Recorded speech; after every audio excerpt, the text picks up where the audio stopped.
New revelations are shaking the FBI this morning after a new report described the Bureau under Kash Patel's leadership as, quote, a rudderless ship and, quote, all blanked up with morale low. The 115-page report obtained by the New York Post was written by an alliance of active duty and retired agents and analysts and called Patel himself deeply inexperienced, with one source describing him as, quote, in over his head, and another writing that he has neither the breadth of experience nor the bearing an FBI director needs to be successful. Now, one of the most damning examples provided in the report focused on Patel's alleged actions after Charlie Kirk was assassinated. It details that when the director arrived in Provo, Utah, he would not disembark the plane without an FBI raid jacket. Quote, Patel apparently did not have on his own FBI raid jacket with him and refused to step from the plane without wearing one. FBI personnel had to stop their work following the assassination and ask around to find a medium-sized raid jacket that would fit Patel.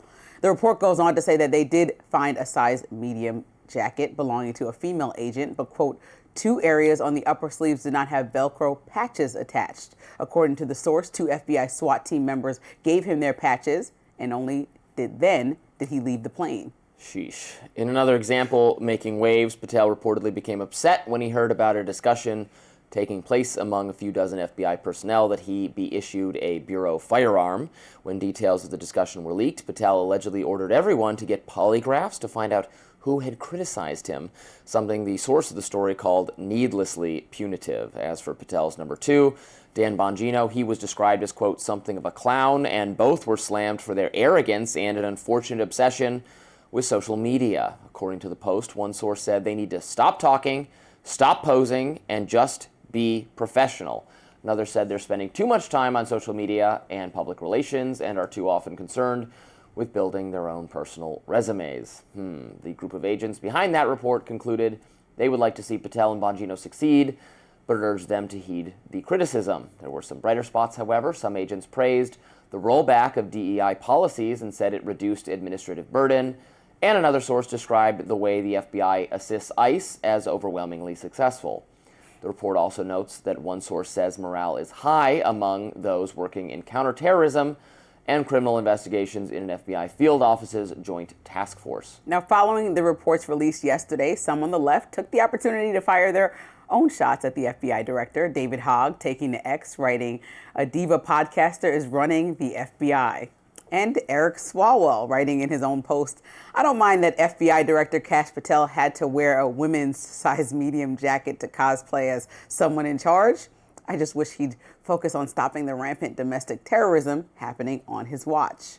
And the New York Post journalist Miranda Devine defended the authors of the report, writing in part, for those claiming this report is from a bunch of disgruntled FBI staffers who don't like change or salty ex-FBI critics of Kash and Dan, you're wrong. It's from an alliance of patriotic operational insiders opposed to the abuses and the corruption of the FBI, which accelerated under Biden. They wanted reform. There is good and bad in this report, which confident leaders would heed. As for the White House, they are standing by the Bureau director. A spokesperson told The Hill Patel is, quote, a critical member of the president's team, and he's working tirelessly to restore integrity to the FBI. So this is important because, some on the right would be inclined to dismiss internal anonymous criticism from career bureaucrats, the deep state, etc. Right. I get that. Miranda Devine is a right-of-center journalist for the New York Post. She's been all over the Hunter Biden story. I think she should have a lot of credibility with people on the right. She's saying this is coming not from that type of staffer, but from someone who would be, people who would be otherwise supportive of what Kash Patel is trying to do, who are just not at all happy with his behavior. And frankly, I know a lot of people in MAGA world who have not been thrilled with how Kash Patel has comported himself on Epstein, on other matters, on the Charlie Kirk assassination. He put out, don't say anything if you're not sure. He put out incorrect information. I even saw him last week during the press conference after the shooting of the 2 members of the Guard in D.C., there was the local police authority who did a very good job answering questions. Muriel Bowser, the mayor, did a good job answering questions.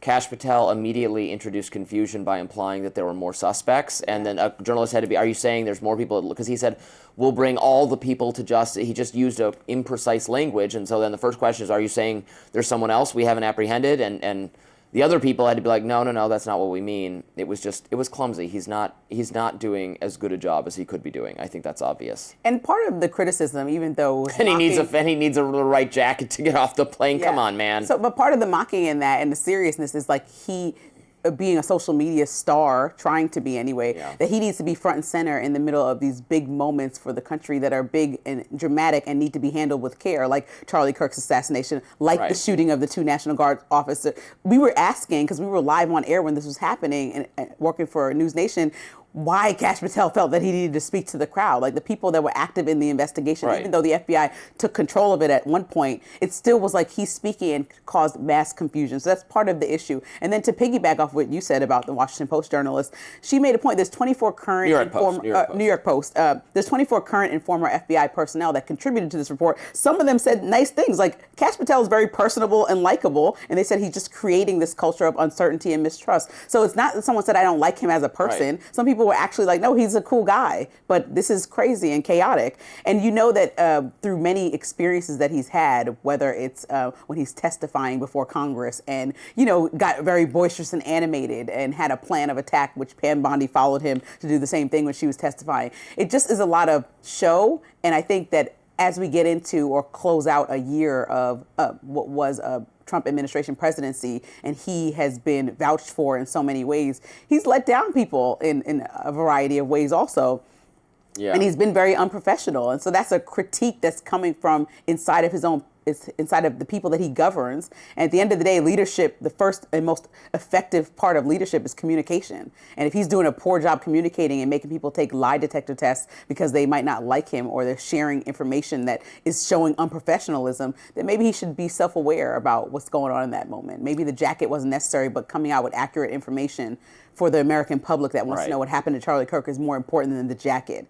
And to drop that moment at the same time that you wanted to look nice is quite absurd. Right, and that the significance of the jacket is obviously that he would care more about looking he spent an hour doing that on camera rather than concentrating on the message and making sure it's consistent with the facts, and we're not introducing error into the public's minds, because that's how people's insane theories begin, when officials are caught lying or correcting something that they've said.